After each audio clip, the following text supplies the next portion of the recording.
학생 여러분, 여기 보도록 해요. 자, 이제 아까 이제 염색체, 아까 DNA에 대한 이야기 다시 한번 정리.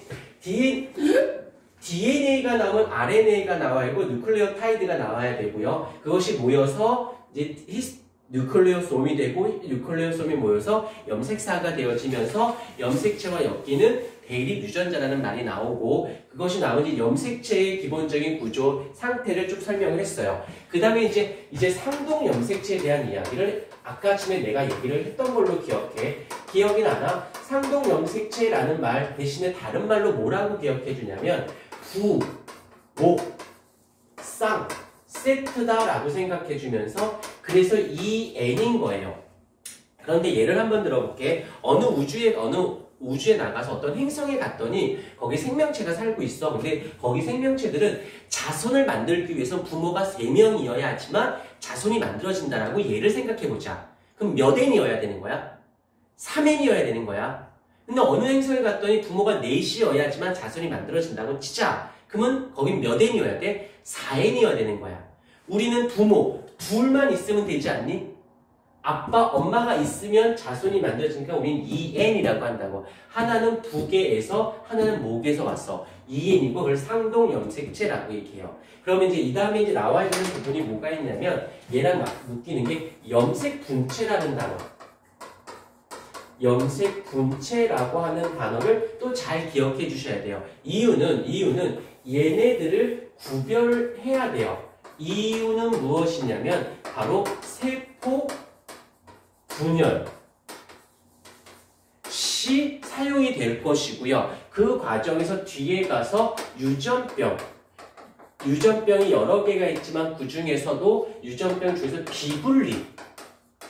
비분리 현상을 설명할 때는 세포 분열에서 얘가 분열을 하니 얘가 분열을 하니 얘가 비분리가 됐니 얘가 비분리가 됐니라는 걸 내기 때문에 그래요. 그러니까 결국 이 유전은 어디까지 가야 되느냐면 유전병까지 갔을 때 얘를 풀 수 있으면 유전을 한 거고, 얘가 안 풀렸다면 유전은 제대로 한 게 아니에요. 왜냐? 유전병은 이 염색체나 세포 분열 때문에 못 푼 건지, 멘델의 유전 법칙을 못해서 얘를 못 푼 건지, 사람의 유전에서 못 풀어서 얘를 못 풀었는지가 구별이 돼야지만 진짜 내 실력이거든. 구별만 되면 그 미흡하고를 메꿔가면 되는데, 어디서 내가 유전병이 어려워? 그러면 유전병에서 이 문제는 멘델 때문에 내가 지금 이 문제가 틀리고 있어. 유전병을 근데 이게 틀렸어. 그러면 내가 세포 분열, 감수 분열 쪽에서 뭔가 미스를 내서 이 유전병 문제가 틀렸어. 이렇게 분석을 해야 되는데 막연하게 뭐 때문에 틀렸는지 모르고 있어. 그러면 걔는 절대 아주 운이 좋으면 3등급, 아주 운이 좋으면 3등급에 이건 4문제가 나오거든. 요런 문제가. 그럼 일단 반타작만 해도 3등급이야. 그렇게 된다는 거 잊지 않도록 하시고, 그래서 이 상동 염색체, 염색 분체를 아까쯤에는 상동 염색체는 부모 세트 EN이다 라고 해서 요것도 그림으로 기억하세요. 아빠한테 받은 거, 엄마한테 받은 거에서 생김새가 이렇게 그림이 그려진다라는 걸 잡으시면 되고, 염색 분체라는 말이 나옵니다. 염색 분체. 근데 여기서 잠깐만, 염색체나 염색 분체나 상동 염색체나 사실은 다른 애가 아니라 같은 애인데 얘를 그냥 분류 작업해 준 거야. 용어를 달리해서 이해를 돕게 하려고, 너희들을 괴롭히려고 나온 게 아니고, 염색 분체라는 개념은 교과서적인 정의를 해볼게요. 동원체에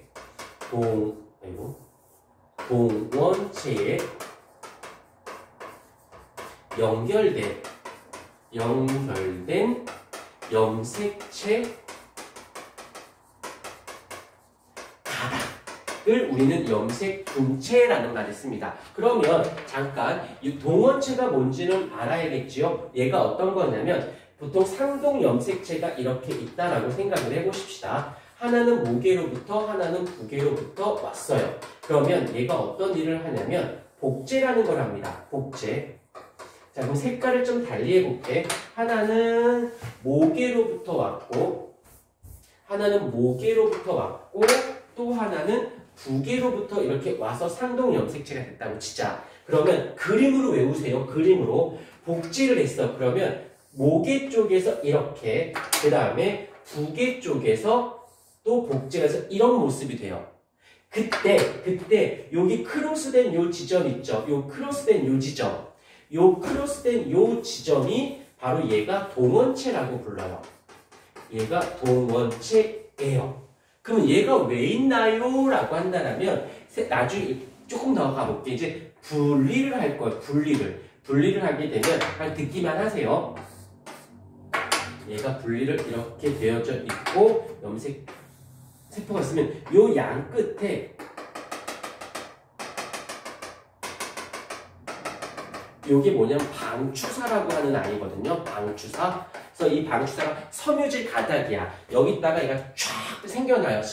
실가닥이 싹 생겨서 여기에 와서 여기 동원체에 있으면 이쪽에 방추사가 이쪽에 하나 걸고 이쪽에 있는 방추사가 딱 걸어서 잡아당깁니다. 그러면 얘가 어떤 모습이 되냐면 이 파랭이가 이 방추사에 의해서 끌려와. 이쪽으로 끌려가고 이 또 요 중에 하나가 일로 하나는 일로 해서 일로 끌려가요.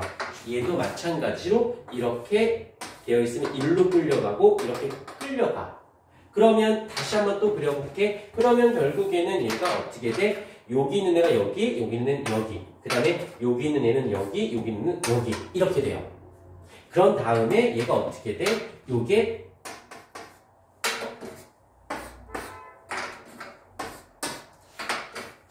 세포질이 분리가 일어납니다. 그럼 이게 세포 분열인 거야. 여기까지 했을 때, 요 동원체가 방추사에 이렇게 걸어주는 고리 역할. 왜 이러냐면, 이 방추사가 아무 데나 탁 걸다가, 여기 안에 DNA가 있잖아. 염색체 안에 DNA 있는 거잖아. 그걸 잘못 걸다가 DNA를 손상이 입힐 수도 있지 않을까? 그러니까 요 연결부는 DNA가 없이 연결고리 역할을 해주는 곳이 바로 동원체라는 곳이에요. 자, 여기까지 그림이 뒤에 거는 좀 지울게요. 이렇게 되어지면 이제 염색 분체를 다른 정의로 해볼게. 이 정의가 있지만 다른 정의. 어떻게? 복제 후 분열 전의 염색체 가닥. 여기 동원체라고 하는 이 동원체라고 하는 아이는 복제가 된 후 분열하기 전에만 존재하는 세포소기관이에요. 그래서 요 가닥들을 우리 염색 분체라는 말을 쓰게 되는 겁니다. 일부러 너희들을 괴롭히려고 하는 게 아니라 염색 분체라는 말을 썼어. 문제상에. 그러면 얘는 지금 복제를 한 뒤 분열하기 전까지 고이 있는 염색체. 그 염색체를 우리는 염색 분체라고 이름을 따로 불러준 거예요. 무슨 말인지 알겠니? 생각해보자. 너희가 몇 년 전에, 얼마 전까지도 중학생이었어. 지금 고등학생이지. 좀 지나고 나면 대학생이 되고 좀 있으면 성인. 너희가 바뀌어? 너희 자체는 변질되진 않았어. 근데 내가 나이에 따라서 어디를 다니냐에 따라서 중학생, 고등학생, 그러면 고등학생, 그럼 17에서 19 이렇게 나오는 거잖아. 대학생이야. 그럼 최소한 10대는 아니라는 소리겠지. 무슨 말인지 알겠니? 본질은 염색체는 그대로인데 염색 분체라는 말을 어휘를 살짝 바꾸면 요때의 염색체, 상동 염색체는 같이 있는 염색체. 근데 나온 김에 생식세포라는 말이 나와. 생식세포에 있는 생식세포 염색체 라는 말이 나와요. 이 말의 뜻은 생식세포를 했다라는 것은 아빠, 엄마, EN이 뭘로 바뀌었다? N. 한 가닥만 있는 거예요. 한 가닥만. 그걸 우리는 생식세포 염색체라고 해요. 그러면 상동 염색체나 염색 분체나 아니면 생식세포의 염색체나 어차피 염색체야. 그 다음에 얘는 뭐야? 감수분열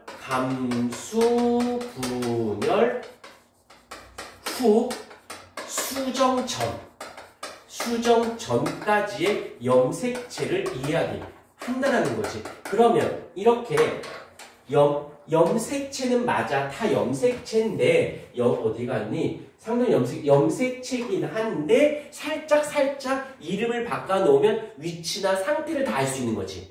너희들을 도와주려고 이름들이 만들어진 거, 이걸 용어를 정확하게 기억하지 못하니까 막 뒤죽박죽 돼서 그 단어가 이 단어가 저 단어가 이런 거 같은데 이렇게 되면 문제가 말리기 시작하는 거예요. 용어 정리만 정확히 잡아주셔도 공부할 때 많이 도움이 되어집니다.